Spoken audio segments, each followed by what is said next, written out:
25 de julio de 1944. Normandía. A las 18:40, una columna avanza más rápido de lo autorizado. No es un error de radio, no es un mapa mal leído.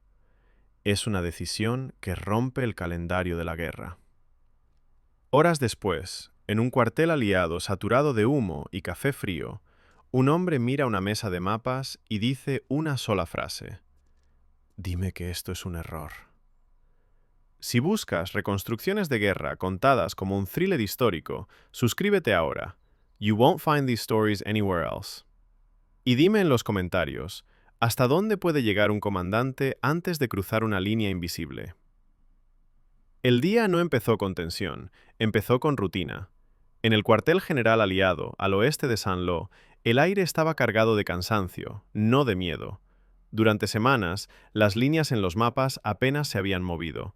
Flechas dibujadas con cuidado, objetivos medidos en kilómetros ganados con paciencia. La operación tenía un nombre técnico, casi anodino: un avance limitado, controlado, sin riesgos innecesarios. Eso decía el papel.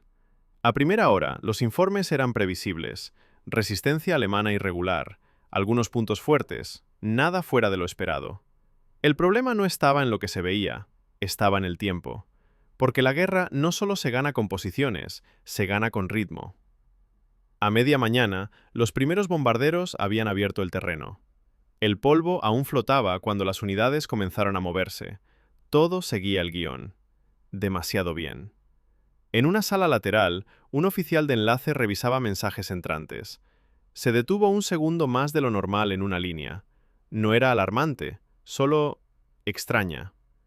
Un avance más rápido de lo previsto, un cruce tomado sin oposición, un retraso alemán que no encajaba con la inteligencia previa.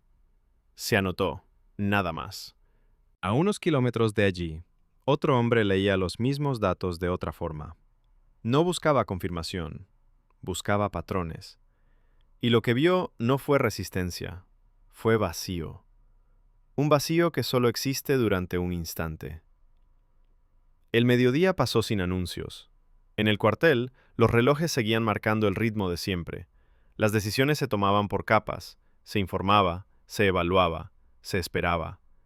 Pero en el frente, nadie espera. A primera hora de la tarde, los mensajes comenzaron a llegar más deprisa. No eran informes completos, eran fragmentos.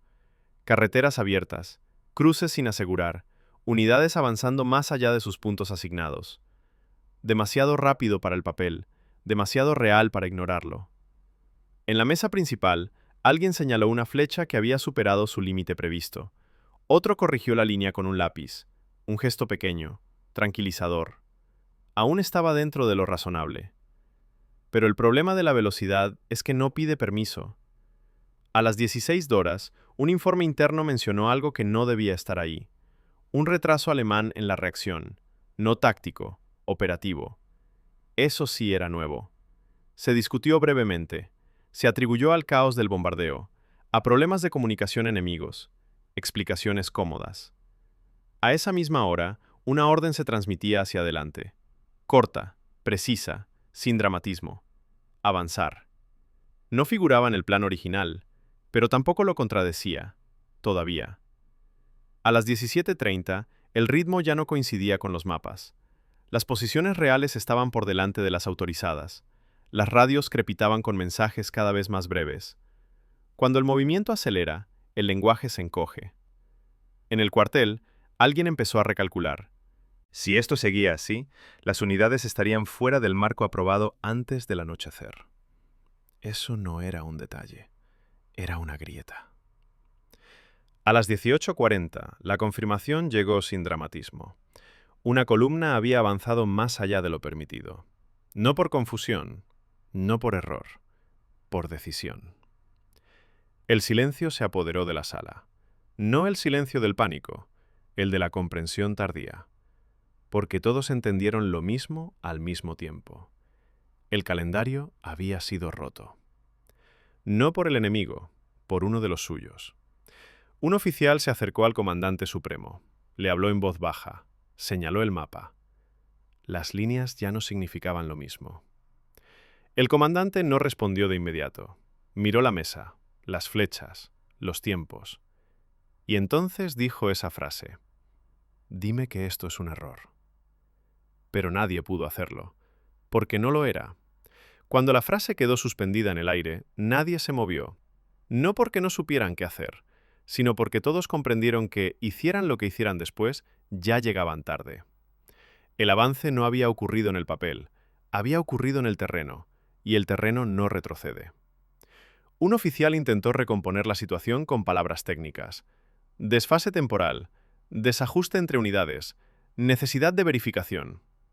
Ninguna de esas palabras detenía una columna en movimiento.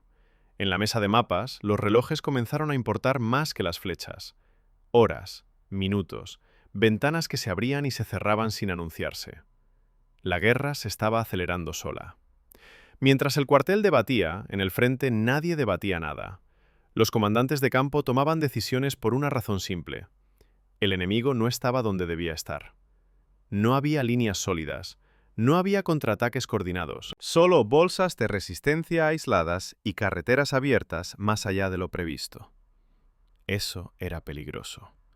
Y también era una oportunidad que no aparece dos veces. A media tarde comenzaron a llegar informes que no encajaban con la narrativa inicial. No hablaban de combates intensos, hablaban de ausencia, de puestos vacíos, de cruces abandonados, de órdenes alemanas que llegaban tarde o no llegaban. En el cuartel, alguien mencionó una posibilidad incómoda. Tal vez el enemigo no estaba preparando una trampa, tal vez estaba perdiendo el control. La frase no gustó, porque aceptar eso significaba algo peor que una emboscada. Significaba que el plan original ya no servía.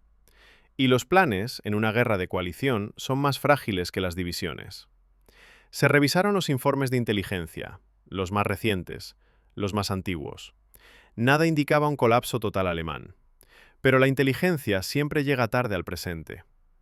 Un oficial británico señaló el riesgo. Un avance demasiado rápido podía estirar las líneas, romper la coordinación aliada, crear un vacío detrás del frente. Era un argumento sólido. También lo era el contrario. Si se frenaba ahora, el enemigo tendría tiempo. Tiempo para reagruparse. Tiempo para reconstruir mandos. Tiempo para cerrar la grieta. Y el tiempo, en ese momento, valía más que la prudencia. El comandante supremo escuchó sin interrumpir. No levantó la voz. No dio órdenes inmediatas. Eso inquietó a algunos, porque el silencio, en un cuartel, no siempre es calma. A veces es cálculo.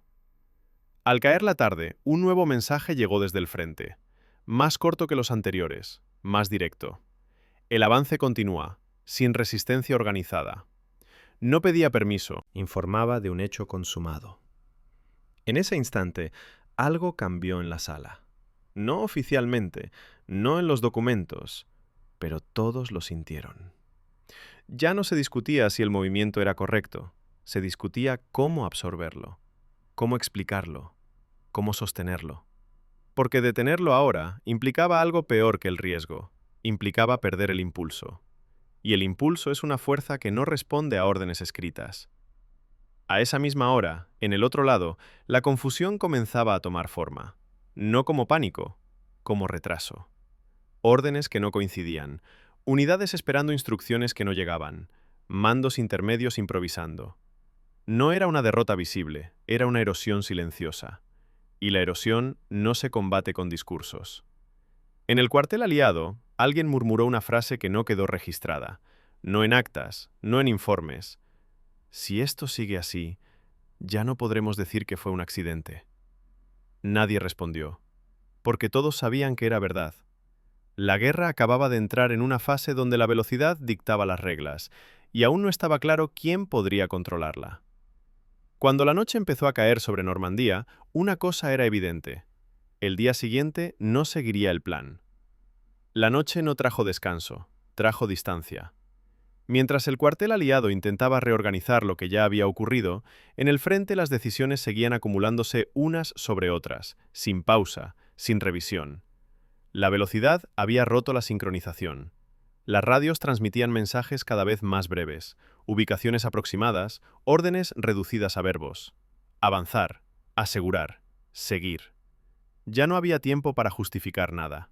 En varios puntos, las unidades aliadas se encontraron avanzando más allá de sus propias previsiones logísticas. No por desorganización, Por oportunidad. Carreteras intactas, puentes sin volar, cruces abandonados horas antes de lo previsto. Algunos oficiales comenzaron a preguntarse lo impensable, no en voz alta, no en informes. ¿Y si el enemigo no estaba replegándose, sino fallando? En el cuartel, la información llegaba fragmentada. Cada informe parecía aislado, pero al superponerlos, el patrón empezaba a ser inquietante. No había una reacción alemana coherente. Eso contradecía todo lo que se había anticipado durante meses. La inteligencia hablaba de reservas, de contraataques móviles, de una defensa elástica. Nada de eso aparecía. Un oficial sugirió cautela. La ausencia podía ser deliberada, un engaño, una preparación para un golpe más profundo. Era una hipótesis razonable, pero había un problema con esa teoría. Requería coordinación, y lo que se veía en el terreno no era coordinación, era retraso. Retrasos en las órdenes, retrasos en los movimientos, retrasos en la respuesta. En el otro lado del frente, los mandos alemanes intentaban reconstruir una imagen que ya no coincidía con la realidad. Las comunicaciones se solapaban, las prioridades se contradecían. Cada nivel asumía que otro estaba controlando la situación. Nadie lo estaba. Eso no era colapso total, era algo más peligroso, era desalineación. Una estructura que todavía existe, pero que ya no responde a tiempo. En el cuartel aliado, el comandante supremo volvió a la mesa de mapas. Las líneas habían avanzado demasiado como para fingir que nada había pasado. Detener ahora implicaba más riesgo que continuar. no por orgullo, Por física. Un cuerpo en movimiento requiere más fuerza para detenerse que para seguir avanzando. Se planteó una pregunta incómoda, no estratégica, moral. Si esto funcionaba, ¿qué precedentes estaba creando? La respuesta no llegó. Mientras tanto, en el frente, los comandantes no pensaban en precedentes, pensaban en kilómetros. En horas ganadas antes de que alguien al otro lado lograra ordenar el caos. Un informe nocturno resumió la situación con una frase seca. Resistencia dispersa, avance sostenido. No era una victoria declarada, era algo más inquietante, era confirmación. Confirmación de que el enemigo no estaba dictando el ritmo. Y en una guerra moderna, perder el ritmo es empezar a perderlo todo. Alguien en el cuartel lo expresó con brutal claridad, sin retórica, sin dramatismo. Si esto sigue así, mañana ya no discutiremos si fue correcto, sino hasta dónde llegará. Nadie lo contradijo, porque todos sabían que el punto de no retorno estaba cada vez más cerca. El amanecer llegó sin anuncio. No hubo parte triunfal, no hubo correcciones oficiales, solo una constatación incómoda. El avance de la noche no se había detenido. Los primeros informes del día siguiente no hablaban de recuperación alemana, hablaban de continuidad, de unidades aliadas que seguían avanzando porque nada las obligaba a parar. Eso ya no encajaba con la versión inicial. En el cuartel, alguien lo dijo por primera vez en voz alta, no como acusación, como diagnóstico. No están cediendo espacio, están perdiendo control. La frase cayó pesada, porque cambiaba todo. Hasta ese momento, la historia era simple. Un comandante había acelerado demasiado. Había forzado el ritmo. Había puesto en tensión la estructura aliada. Ahora aparecía otra posibilidad, más inquietante, que la estructura enemiga ya estuviera rota. Se revisaron los informes nocturnos con otra mirada. Retrasos en órdenes, contraataques que nunca llegaron, unidades que se movían sin saber por qué. No era una retirada organizada, era una reacción tardía. En los mapas alemanes, las líneas aún existían. En el terreno, no. Esa diferencia era letal. Un oficial de inteligencia recordó algo que había sido ignorado días antes. Interceptaciones fragmentarias, mensajes cortados, cambios constantes de mando. No eran señales de una trampa, eran síntomas de saturación.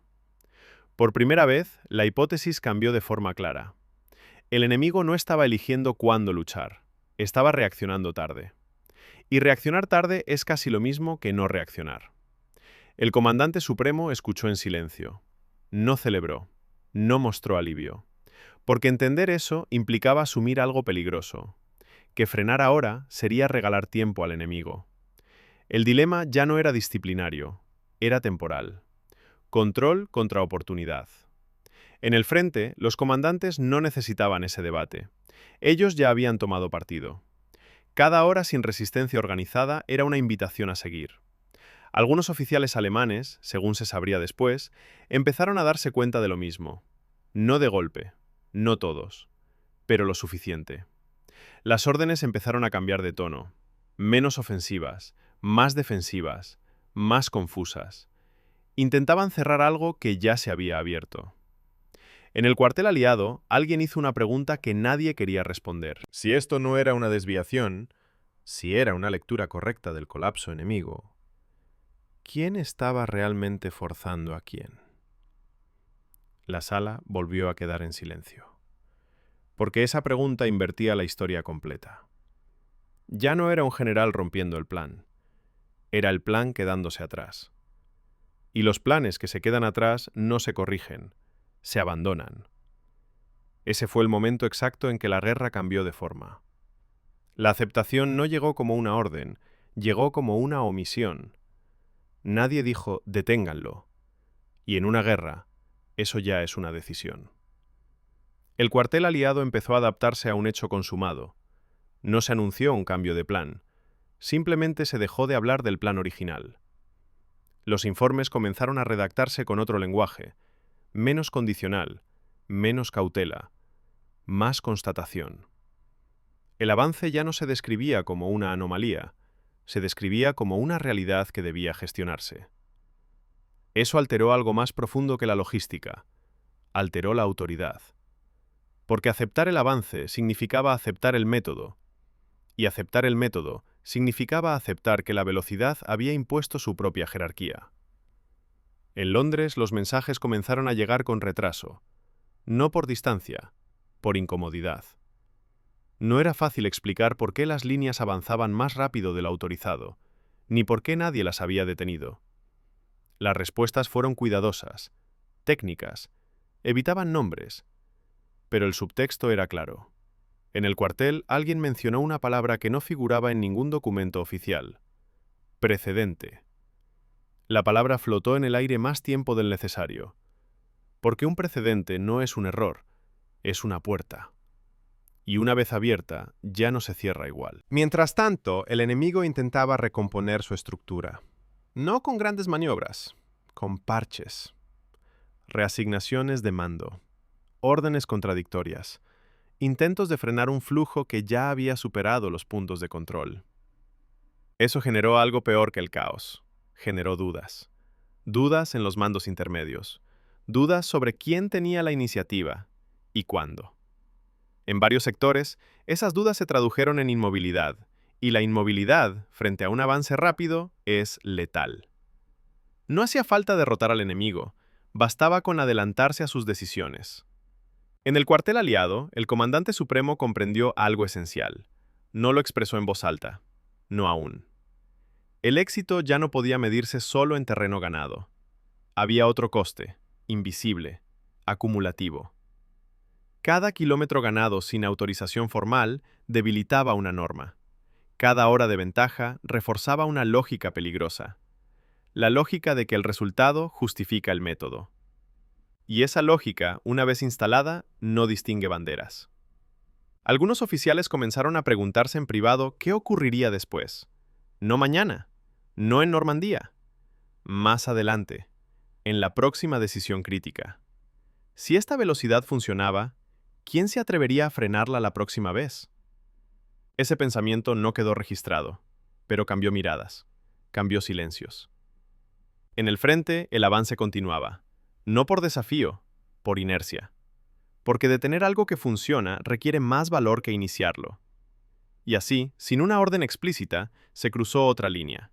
No en el mapa, en la cultura del mando. La guerra no solo avanzaba hacia el este, avanzaba hacia una nueva forma de decidir. En el otro lado del frente, la noche había dejado algo más que cansancio. Había dejado preguntas sin respuesta. No sobre el enemigo, sobre uno mismo. En varios puestos de mando alemanes, los oficiales revisaban informes que no coincidían entre sí. Unidades que debían estar avanzando retrocedían. Otras que debían resistir simplemente no respondían. No era cobardía, era desorientación. Las órdenes llegaban fragmentadas, a veces duplicadas, a veces contradictorias, y casi siempre tarde. Un comandante de división tomó una decisión sin autorización clara, no para atacar, para esperar. Esperar a que alguien aclarara la situación. Esa espera costó horas, y las horas en ese momento eran más valiosas que los hombres. En otra zona, un oficial intentó reagrupar fuerzas para un contraataque local. Tenía la intención, no tenía el tiempo. Las unidades que necesitaba ya habían sido desviadas, no por estrategia, por improvisación. Cada intento de control generaba un retraso nuevo. Según recordarían algunos oficiales después de la guerra, lo más inquietante no fue la presión aliada, fue la sensación de que el sistema ya no respondía a la velocidad necesaria. Las decisiones seguían un ritmo antiguo, la guerra había cambiado. Mientras tanto, los informes aliados empezaron a incluir una observación repetida, no resaltada, no subrayada. El enemigo reacciona después del hecho, no antes, no durante. Eso confirmó algo que hasta entonces nadie había querido aceptar del todo. No se estaba rompiendo una defensa sólida, se estaba atravesando una estructura saturada. Y una estructura saturada no colapsa con un golpe, colapsa con velocidad constante. En el cuartel aliado, esta lectura generó una mezcla incómoda de alivio y preocupación. Alivio porque explicaba el éxito, preocupación porque lo hacía frágil. Un colapso ajeno no garantiza control propio. Se recordó un principio antiguo. Cuanto más rápido se mueve una fuerza, menos margen tiene para corregir errores. Y los errores, tarde o temprano, llegan. Algunos oficiales comenzaron a pedir límites claros, no para detener el avance, para darle forma. Pero poner forma a la velocidad es como intentar medir el agua en movimiento. Mientras tanto, en el frente alemán, la percepción del tiempo seguía deteriorándose. Cada retraso alimentaba el siguiente. Cada corrección generaba más confusión.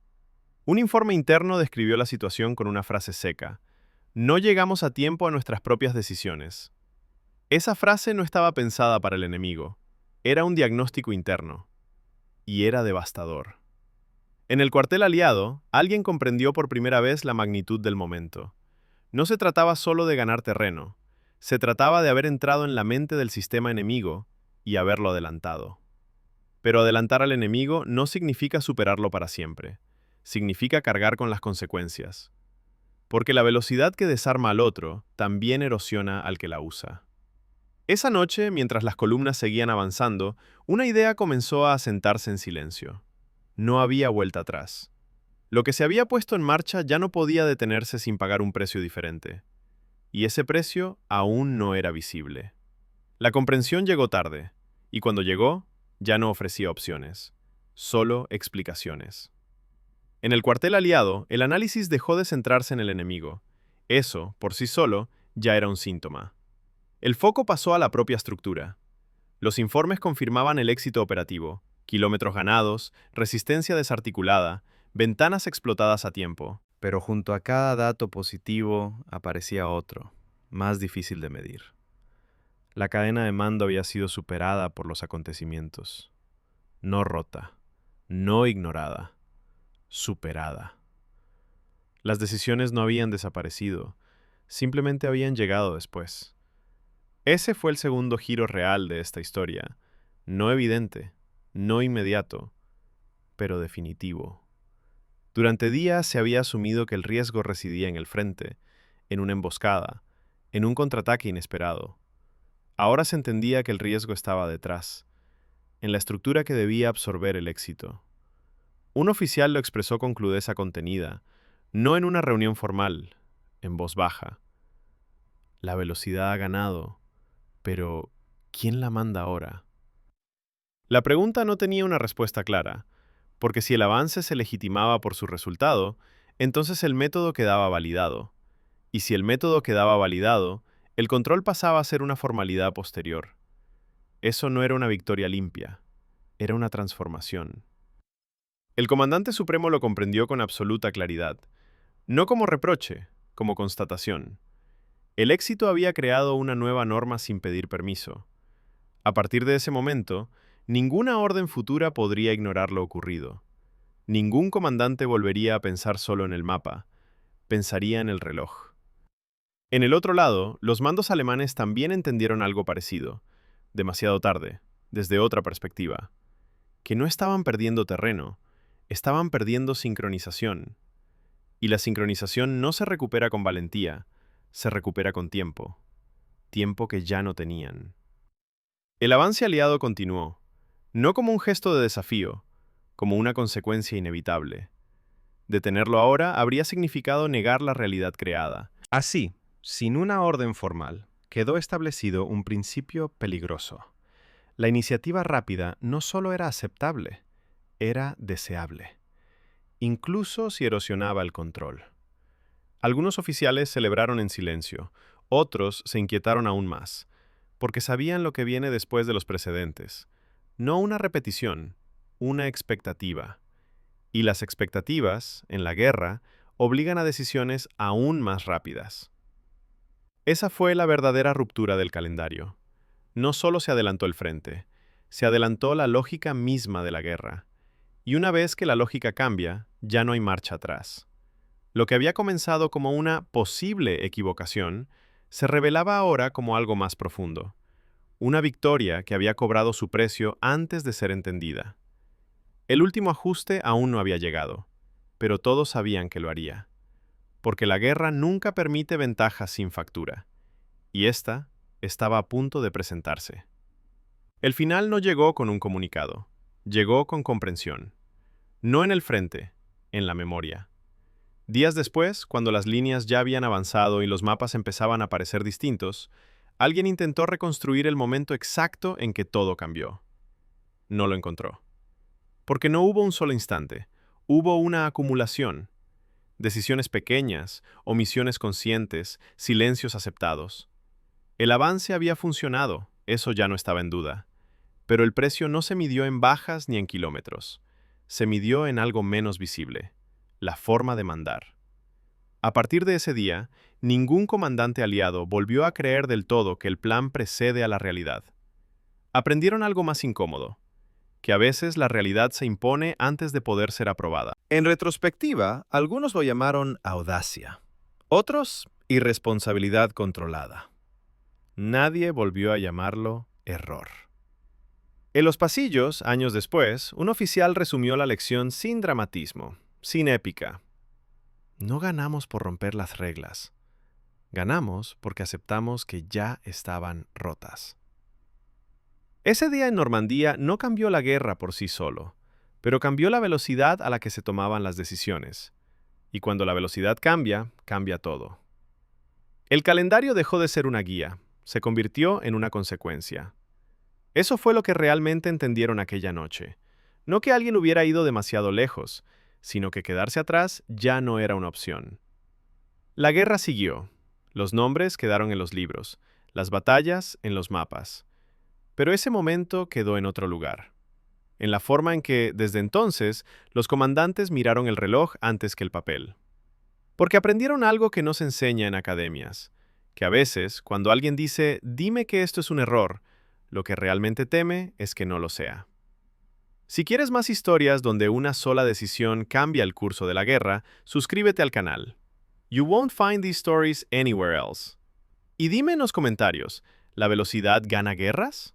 ¿O solo decide cómo se pierden?